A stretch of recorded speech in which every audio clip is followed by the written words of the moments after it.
Take a slow, deep breath in and let it gently drift out. Feel the weight of the day melt from your shoulders. Wherever you are right now, let the softness of the night wrap around you like a warm shawl. The world can wait. You are safe. You are still. You are gently drifting. Let your hands rest beside you. Your eyes soften and your breath fall into an easy rhythm.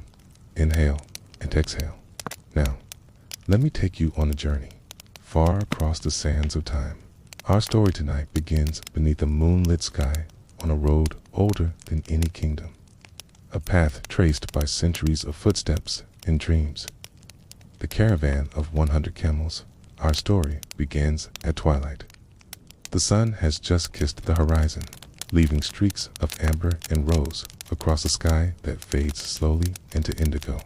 You stand at the edge of a vast desert where sand stretches out in every direction like a golden sea, rising into soft dunes that shift and sigh with the wind. Somewhere in the distance, you hear it, the faint jingle of silver bells, a soft rhythm like stars dancing just out of reach. And then they appear, one by one. A line of camel stalls, slow, graceful, emerges from the golden haze, their broad feet pressing deep, silent prints into the sand. There are 100 of them, moving in calm procession.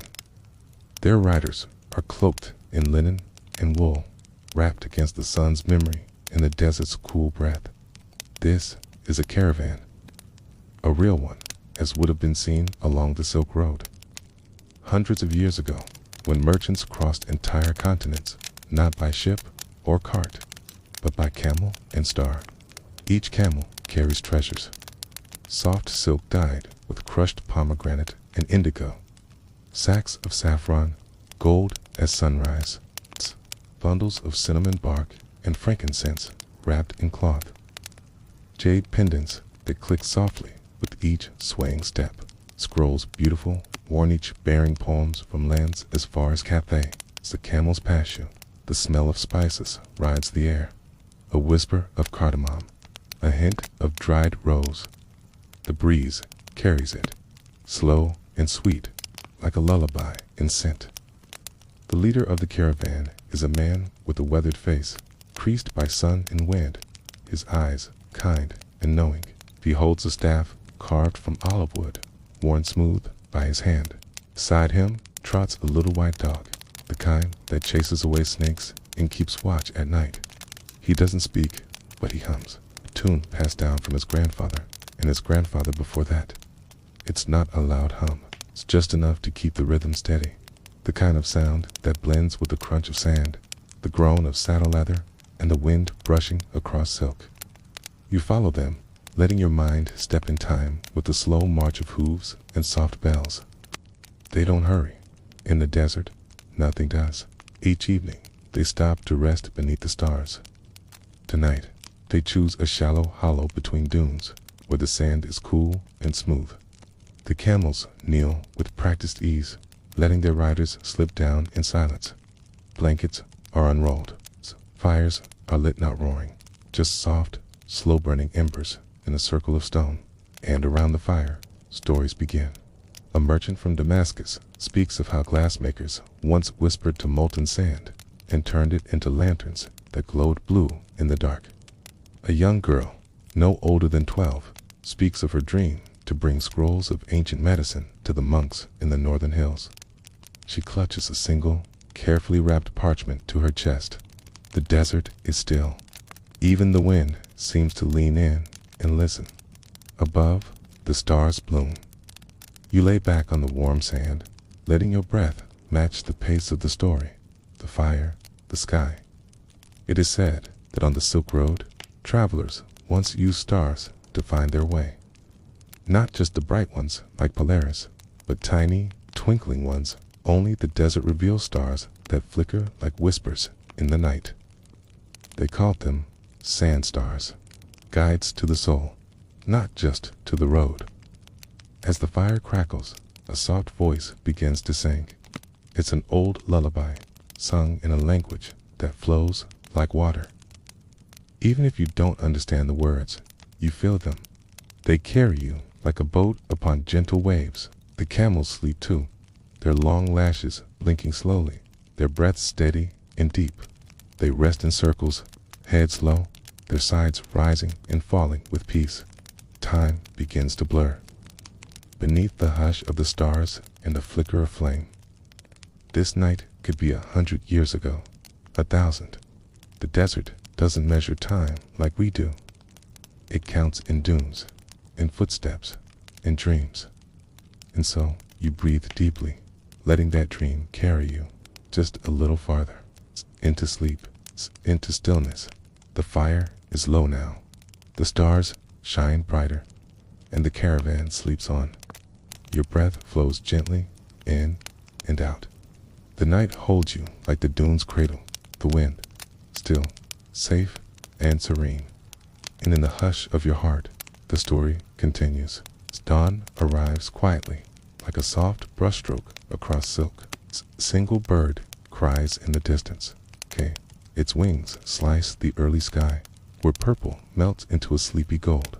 And slowly, one by one, the caravan stirs. There's no rush, only the calm efficiency of practiced hands. Blankets are folded, embers stir to life. Camels rise slowly, yawning in their own way, stretching long legs before standing tall again. The leader of the caravan walks among them, gently patting each camel's neck, whispering to them in a voice the animals seem to understand. They grunt softly in return, their eyes blinking in the gentle morning light. A pot of water is placed over the fire, and from a leather pouch, dried leaves and desert mint are added. Soon, the soft, earthy scent of morning tea rises into the air. You sit among the traders and travelers. A man from the distant city of Samarkand unwraps a small cloth to reveal all things a mirror, not made of glass, but polished bronze. Its surface shines faintly, though slightly warped. He holds it up and smiles. In the old days, he says softly, before silvered glass was common, we polished metal to see our reflections. Even kings used mirrors like this. He offers it to you. As you peer into its curve, your face looks like a gentle ripple in still water, peaceful, ancient, as though you, too, are part of this timeless journey. The mirror is passed from hand to hand as tea is sipped and the sun rises higher. The girl with the scrolls studies it in the light. You notice how carefully she handles it, how precious it must be. A single parchment wrapped in oilskin to protect it from sand and sun. She tells you, in a voice just above a whisper, that it is a copy of a rare herb manual, one written by a healer who lived in the mountains long ago. A woman who believed that every plant had a spirit and that the wind carried their names. You can almost imagine it walking through wild fields, hearing the plants call out their own uses. Lavender for calming, it's time for wounds. Rose petals to ease the heart. The girl presses the scroll close and smiles. She's carrying more than words. It's carrying hope. The caravan moves again before the sun becomes too strong. They travel. The bells tied to the camel saddles create a rhythm so gentle it becomes part of your breath. Soft jingle, sway, step, in silence. Sometimes they pass the ruins of old caravanserai stone inns built centuries ago, where travelers rested safely overnight. You hear tales of these places, how their courtyards once echoed with laughter and cooking pots, and how their walls still stand, half buried in sand, whispering memories into the breeze. One such ruin comes into view, its arches, half standing, shadows stretching across the ground like stories forgotten. The caravan pauses. The leader motions gently. This place, he says, is sacred. Here, long ago. A traveler left behind a book of dreams, hand-bound journal filled with the descriptions of every dream he ever had on the road. Pages filled with flying horses, glass rivers, and doors that led to starlight. If you sit within the arches and close your eyes, they say that on quiet days you might hear the voice of the dreamer. The camels kneel again. Some of the travelers unpack their goods, readying them for trade at the next oasis. Others simply rest heads, tilted toward the sky, letting the stillness of this place seep into their bones. You find a shaded spot beneath a carved stone window. Its patterns are faded, but beautiful, delicate like lace, made of light and rock. And there, in the hush of noon, your dreams are gentle. Camels drift across a sea of sand that glows with stardust. Mirrors float through the air, catching the light of 100 distant moons. Scrolls unravel like rivers, carrying poems in a language made of wind. You are neither here nor there. You are on the road, part of the caravan, part of the silence, part of the sun. When you wake, the camp is ready again. Bags are packed, saddles tightened. The girl with the scroll gives you a piece of dried fig dipped in honey. It tastes like warmth and memory. And so, the caravan continues. 100 camels, each step a soft drumbeat, each breath a prayer. Above you, the sky stretches wide an ocean of light, ancient and endless. And below you, the sand sings, soft, slow, steady. Sleep will come again soon. You are still traveling, always moving, always dreaming. You are floating once more, carried gently by warm air and golden light. Your breath moves like silk unraveling in the wind, soft, slow, and free, and deeper still. Let the hush of the desert guide you deeper. The sun begins to lean westward now, casting long shadows over the golden sea. The air, once bright with heat, begins to cool. The wind picks up just enough to flutter the hems of robes and tug gently at the edge of a traveler-esque scarf. It smells faintly of faraway water and something floral, faint but distinct, like a memory that hasn't surfaced in years. The caravan follows an ancient path, barely visible now, but known by heart to those who travel it, worn into the earth by generations of footsteps, hoofbeats, and rolling wheels. You pass a weathered stone mark-around, standing upright in the sand. Carved into it is a faded symbol, a crescent moon cupping a small star. One of the traders nods softly as you pass. "Guidestone," he whispers. In the old days, caravans carved them when they reached safety so others would know they were close to water and peace. You can feel it too, a subtle shift in the air, a certain softness in the ground. The land is changing gently. The sky is blooming with color again, the way it always does just before twilight. Soon you reach a shallow basin flanked by palms and oases, not large, but full of life. Water lies still in the center, clear and calm, reflecting the first stars of evening. The camels kneel in a wide circle. They are content here. They know this place. Some of the traders set up small woven tents, draping soft fabrics between tall poles. Others gather kindling and build another fire. It crackles, slowly just enough to warm a pot of lentils and rice. There is no hurry, no noise, only the soft, timeless rhythm of people who have done this before and will do it again till the desert forgets their names. Tonight, you sit beside the girl with the scroll. Her hands are busy twisting thin strips of palm fiber into string. She hums a song with no words, and the tune dances with the wind. She tells you a story, as if they carried maps, not on paper, but in their bones. Not about people, this time, but about camels. In the medieval cities, she says, some believed camels could remember every path they'd ever taken. She smiles and adds, some even said that camels could smell water from over 20 miles away. You glance out across the desert, where the last light of day glows soft and gold.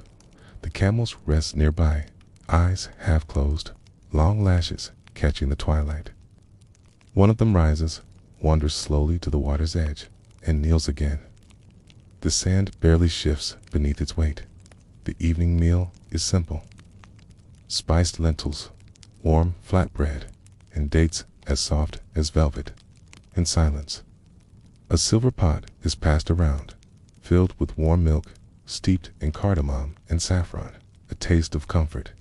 A small group gathers near the fire, where one of the older travelers holds a stringed instrument in his lap. It looks like a lute, but smaller it's would worn smooth by time. He begins to play, a quiet melody, slow, lilting, and low. You don't recognize the tune, but it feels familiar, like something you might have heard in a dream long ago. As the music drifts into the warm night air, you look upward. The stars are fully awake now, bright, patient, endless. One of the travelers points toward the east. There, he says softly, that is the belt of Orion. The old ones used it to guide their way through the shifting dunes. You watch the 3 stars in a perfect line, their glow, gentle and unblinking. It's easy to see why the stars mattered so much. In a world without maps or satellites, they were faithful companions, always above, always watching. And so, many caravans followed them, just as this one does now. Soon, your eyes begin to close. Not from tiredness, exactly, but from stillness, from the soft rhythm of the fire, the strum of strings, the gentle night. A blanket is wrapped around your shoulders. Someone hums near the tents. The camels sigh. You lie back, the ground still warm beneath you from the day's sun. Above, the stars stretch like a river across the sky. And just as sleep begins to pull you under, a soft voice speaks. Do you know why the desert sings at night? You open one eye. The speaker is an old man with white hair and a smile like sandstone. It's the memory of all who passed this way, he says. The footsteps, the whispers, the dreams. The sand holds them close and lets them go again. Softly, he places a smooth stone beside you. From the well ahead, he adds, sleep well, traveler. And you do. You sleep deeply, drifting not down, but across the dunes of time, carried gently on the backs of 100 camels, into a world that no longer needs words. Only stillness, only peace. Let your breath rise and fall like the soft curve of a distant dune, okay? The fire has faded to embers and the stars blink slowly above. You are weightless now, held by night, okay? And the story continues. Morning begins again, not with sound, but with light, okay? Gentle gray filters through the cloth of your tent to gold, okay? Then, slowly, that gray turns to pearl. The air is cool and still, and for a moment, all you hear is your own slow breathing and the quiet stirrings of life outside. You sit up slowly. The rest of the caravan is beginning to wake. Some travelers are stretching by the fire circle, others brushing dust from their robes. The camels rise, too slow and graceful, their movements careful, deliberate. You step out into the oasis light. It's the kind of morning where the sunlight doesn't rush. It pours over the palms like honey. It rests gently on your shoulders. The little white dog is already up, trotting among the packs, checking everything twice. Kia, it gives you a curious look and then disappears around the curve of the watering pool. As the others begin packing, you're drawn toward the far side of the oasis, where tall reeds sway in the breeze. There, half buried in the sand, lies something curious. Stone bowl, carved with patterns like waves and stars. One of the older merchants sees you examining it and smiles. That, he says softly, is from a Zoroastrian fire altar. Hundreds of years ago, caravans stopped here not just for water, but for blessings. They would light a sacred flame and whispered their hopes into it. He kneels beside you and brushes sand from the carvings. Some said the fire could carry messages to the heavens. Others simply liked the way it lit up the dark. You imagine it flames dancing in this ancient bowl, flickering against night, warming the hands of those long gone. You close your eyes, and for a moment, you can almost hear it crackle. The caravan departs quietly, just as always. No fanfare, no sound louder than the hush of wind and hoof. Today, The journey takes you across a dry salt plain flat and white like bleached glass. The air shimmers with heat mirages, and everything glows faintly as if suspended in time, but it's beautiful, in a quiet, otherworldly way. Each step leaves a soft print behind, which disappears moments later under the brush of wind. A trader riding beside you speaks of these salt plains. In the medieval age, he says, salt was more valuable than gold in some kingdoms. They called it white gold. Entire caravans traveled with nothing but blocks of salt, wrapped carefully and traded for cloth, wine, or even horses. You begin to notice small glints beneath the surface of the sand. Crystals, sharp-edged, clear as glass, catching the light in the folds of your robe. The caravan stops briefly under a stone outcropping, just enough shade to break the sun's intensity. There, another merchant shows you his pouch of wares, not silks or jewels, but coins. Ancient ones, worn smooth by time. He lays them out on a cloth, coin with an eagle, another with a lion, one stamped with an unfamiliar king's profile, his crown tall and pointed. These, the man says, crossed hands more times than I can count. Some were dropped, found, bartered, lost again. They carry whispers. You pick one up, surprisingly warm, as if it remembers being held. The man smiles.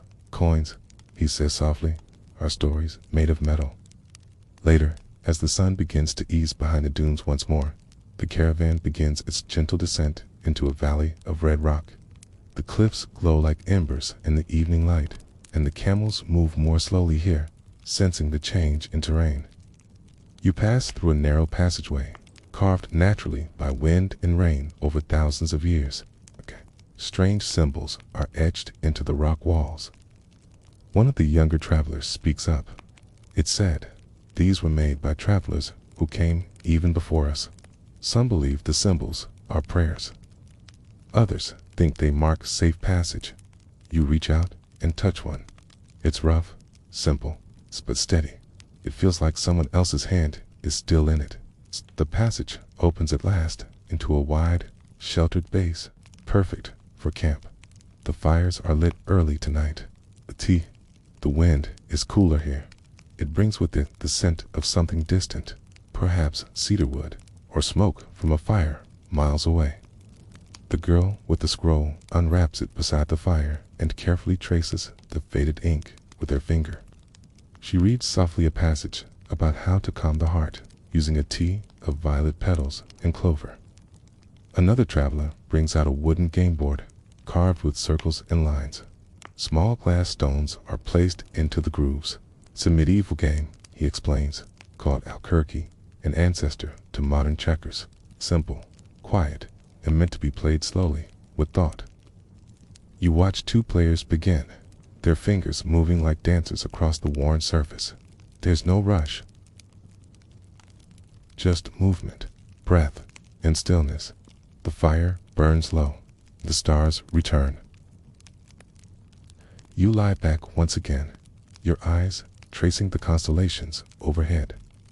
The wind hums low, brushing your cheek like a lullaby, and again you drift, sinking not downward, but across time, across the sand, across the slow, golden hush of the world before clocks. 100 camels, 100 dreams. And you, breathing in the stillness between every step. A new morning rises with coolness in the air, rare and gentle. The cliffs around the valley cast long blue shadows over the earth, and everything feels wrapped in a quiet stillness. Birds fly low, cutting smooth lines across the brightening sky. You hear their wings more than their voices. The caravan moves early today. There's a rhythm to it, now familiar and slow. Even the camels seem to know the way by heart, placing each foot with care, their wide eyes blinking softly at the light. Today's road winds along the edge of a dried riverbed, once full of rushing spring water. Now it's cracked and lined with salt reeds.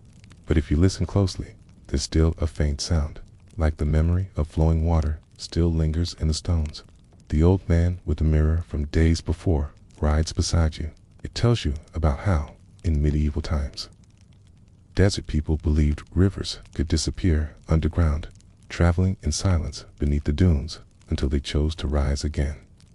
He nods toward the riverbed. They called them ghost rivers, and you understand? Even now, the dry rocks seem to hum with something just out of reach, something living beneath. Later, you pass a gathering of desert bees, their hive tucked into a crack in the canyon wall. A young woman from the southern end of the caravan pauses to show you something in her pocket, a small jar of honey, sealed with wax and marked with a symbol burned into the wood, a crescent and a leaf. She whispers, "Desert honey was once used in healing. It was so rare, it was offered to kings, and to the sick, whose dreams turned dark. A spoonful was set to sweeten the mind. Taste a drop. It's golden, thick, and slow, flavored by thorn blossoms and sun. It lingers on your tongue like a lullaby." That evening, the caravan stops beside the ruins of what once was a market village only. Low stone walls remained and the broken frame of a well. But in the wind, you can still imagine the voices, the shouts of merchants, the laughter of children, the clink of scales weighing silver and saffron. The caravan makes camp here, near what's left of a small domed shrine, its top cracked open, letting moonlight in like spilled milk. The girl with the scroll sets up her mat beside it. She unrolls her parchment and begins copying it by hand onto new paper, carefully, with a small brush made of animal hair. You ask why? She smiles. "It lives longer. Scrolls fade," she says. "But if I write it again, this way, the healer's words won't vanish like the wind." You sit with her a while, watching the brush move. Tomos, a kind of music, She dips the tip into dark ink, then presses it to the parchment teach. Stroke soft, certain, slow. Others gather nearby. Man begins to tell a story about a copper ring he found buried near the old well. He believes it belonged to a traveling storyteller who once wore rings for every tale they knew, each one carved with a different symbol. As he speaks, he holds up the ring. You can see a tiny etching of a bird in flight. He doesn't say what the story is, only that one day he'll know. The stars begin to appear again, as if drawn by the soft murmur of the gathering. One by one, like lanterns lit by unseen hands. You lie back beside the fire. It burns low, just enough to cast shadows on the broken walls. The girl with the scroll has fallen asleep, her brush still in hand. The parchment rustles gently in the breeze. Somewhere, a camel grunts softly and shifts in its rest. The bells on its harness jingle once like a note in a forgotten song. And then, silence. Perfect, whole, complete. The kind of silence that comes not from absence, but from peace. And in that silence, your breathing slows, your thoughts soften, your body feels as if it too has become part of the caravan, part of the sand, part of the road. You don't remember falling asleep, only the warmth, and the stars, and the steady, unshakable feeling that something ancient watches over you here. Not with eyes, but with memory. You are safe. You are still a tea, and the caravan moves onward. Dawn arrives, wrapped in mist, a rare gift in the desert, cool, quiet, tender. The landscape is veiled in silver. Even the camels seem to move more gently, as if not to disturb the fog. Each breath you take feels like silk cool against the throat, clean and calm. The caravan is already moving by the time you wake. No need to hurry, just the soft rhythm of preparation, the practiced grace of travelers in tune with time. The girl with the scroll walks beside you this morning. She says little, but her eyes are bright, reflecting the early light like polished stones. She hums to herself, tune you've come to associate with this journey, soft, repeating, slow as breath. You follow a trail that winds upward now into the low hills of red sandstone. Birds flicker between the ridges, their wings flashing gold in the early sun. An older trader tells you about these hills, how, in the medieval era, monks once carved prayer niches into their sloped small hollows where one could sit and whisper words into stone. Some believed the wind would carry those prayers, he says, not to the heavens, but forward into the future. To someone who needed to hear them, you find one of those niches, just a small, curved indent in the rock, shaped like a cupped hand. You sit there for a moment, pressing your fingers against the stone. It's warm from the sun. You close your eyes, and even if you say nothing aloud, something inside you feels spoken. The caravan rests that afternoon in a shallow pass, shaded by high stone arches. The air here is filled with the scent of myrrh and dried herbs from bundles carried in woven baskets, wrapped in cloth and straw. A merchant unwraps one for you. Inside are dried blue petals, their edges slightly curled, their fragrance deep and earthy. Cornflowers, she says, used by apothecaries to soothe tired eyes. Even copied in the margins of medieval manuscripts, blue ink made from crushed blossoms. She hands you a single petal. You press it gently between your fingers. Key crumbles like memory, but the scent stays soft, quiet, real. Quater. Just before dusk, the caravan encounters a lone traveler approaching from the opposite direction. A man walking with 2 camels, each laden with goods leather sacks, pottery, small cages covered with cloth. He bows deeply to the caravan as leader and shares a small silver coin as a token of peaceful meeting. It is tradition, custom from the old roads, to greet strangers not with suspicion, but with honor. The 2 groups sit together for an evening meal. You learn the traveler is a map seller, though not just any maps. He carries hand-drawn charts of stars, winds, and old riverbeds no longer found on modern maps. He opens one for you. It's beautiful swirls of ink and delicate lines, with places marked not by names, but by symbols. A hand, a fish, a spiral, a flame. He smiles. Maps used to tell more than directions, he says softly. They told stories.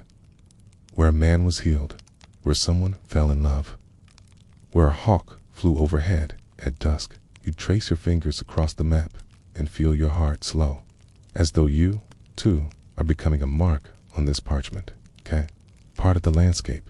The sun finally slips behind the hills. A fire is lit. The camels settle in once more, folding their long legs beneath them, their eyes heavy, their breaths deep. You find a quiet spot beside the map seller's wagon. He lights a small clay lamp. Its glow is soft, golden, flickering with every whisper of breeze. You lie back. Tonight, there is no need for stories, just the sound of the wind weaving through the rocks, the creak of leather straps, the hush of warm sand cooling in the dark, and the stars, as always, arriving silently, one by one, until the sky becomes a quilt of memory and hope. You breathe in and out. The girl with the scroll has fallen asleep beside her parchment again. The pages flutter slightly in the breeze, like wings, like dreams unfolding. You close your eyes, and just before sleep takes you, you feel it, a warmth in your chest. The kind that comes when the road beneath you feels older than time, and your steps, part of a story that began long before you ever knew it was yours. The fire burns low. The wind hums soft. The camels sleep, and so do you, drifting, as the caravan travels forward, towards something not yet known, but somehow already understood. You awaken to the scent of cedar smoke and warm bread. The sky is still a soft, blushing gratha, kind of morning that barely breathes. There's dew gathered on the stones, shimmering like tiny mirrors, and for a moment, everything is still. The map seller is already gone. He left before first light, leaving behind only a folded map with a single spiral drawn in the corner. No message, just the spiral. You press it to your chest and feel something settle inside you, not understanding, but peace. The caravan continues, slow and steady, through a narrowing valley where the cliffs lean close. The rocks here are a dusky rose, streaked with ochre and gold. Birds perch in crevices high above, watching silently. The pace is gentler. The path winds along a shaded ridge, and the heat holds back. As you ride, the caravan leader tells a story. His voice is deep and rhythmic, like a camel's gait. In the old empires, he begins, some believed that when a caravan reached its final destination, the camels would bow their heads, not just from weariness, but from reverence. He smiles, his weathered face glowing in the morning sun. They believed the camels knew the road was sacred, that it taught patience in listening, in silence. You look ahead, and for the first time, you notice it. The camels walk, not just with weight, but with grace. Later in the day, the caravan stops beside an ancient watchtower, its top half crumbled, but still strong at the base. You climb its steps, careful and slow, the stones warm under your hands. From the top, you can see everything. Dunes to the south, hills to the east. A thin line of trees to the west, perhaps another oasis. And far behind, the trace of your journey, like footsteps fading into cloud. The watchtower has carvings near its top symbols, weathered by time. Cool, but you can still make out one, a spiral, like the one on the map. A sign, maybe, or just a quiet coincidence. But somehow, it feels important. Back on the ground, someone begins to recite a poem. It's an old one, a medieval verse from Persia, passed from tongue to tongue across centuries. In silence, the stars turn. In silence, the sand sings. In silence, we arrive. You repeat it in your mind. Until the words no longer mean anything, and yet they mean everything. That night, the caravan stops in a shallow bowl of earth. It's protected from the wind, and someone finds an old ceramic bowl buried beneath the sand. When cleaned, it reveals delicate paintings, teeny blue flowers, each with 5 petals. The girl with the scroll gasps softly. It's from Nishaper, she whispers. Once known for its pottery, its people said their bowls could hold not just food, but luck. You run your fingers along its edge. It's cool and whole. Even after all these years, the evening is quiet. The camels rest in clusters, like sleeping ships in a sea of dust. Someone strings up a lantern between 2 packs. It glows faintly, just enough to show faces in flicker and shadow. And one by one, travelers begin to share their dreams. Not ambitions, but actual dreams.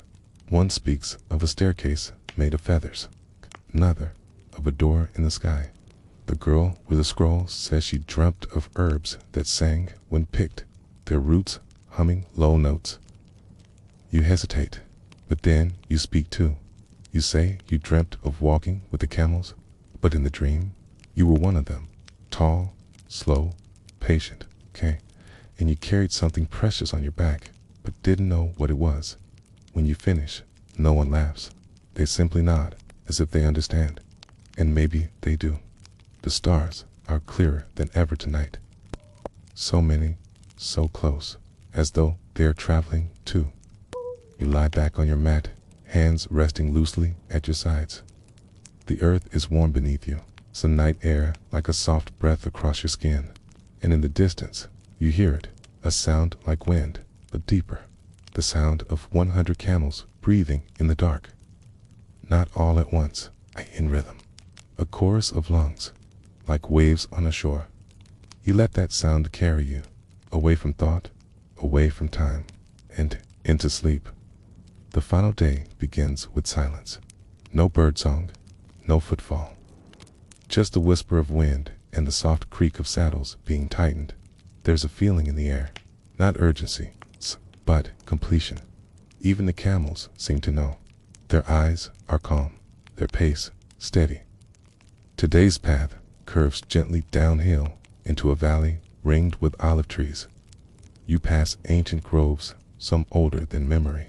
The trunks twisted like scrolls, the leaves whispering secrets in silver-green tones. A young traveler points out that in medieval times, olive oil was called liquid gold, not only for its value, but because lamps burned with it for nights on end. Some believed it held memory, she says. Then it remembered the sun. The girl with the scroll rides beside you, her parchment tucked safely in her satchel. She seems quiet, serene. There's a glow to her now, like a lamp lit from within. She smiles gently and says, I think the scroll is ready for its home. You pass through a stone gate, half buried in sand. Its top bears an inscription, so worn you can only make out one word. Arrival.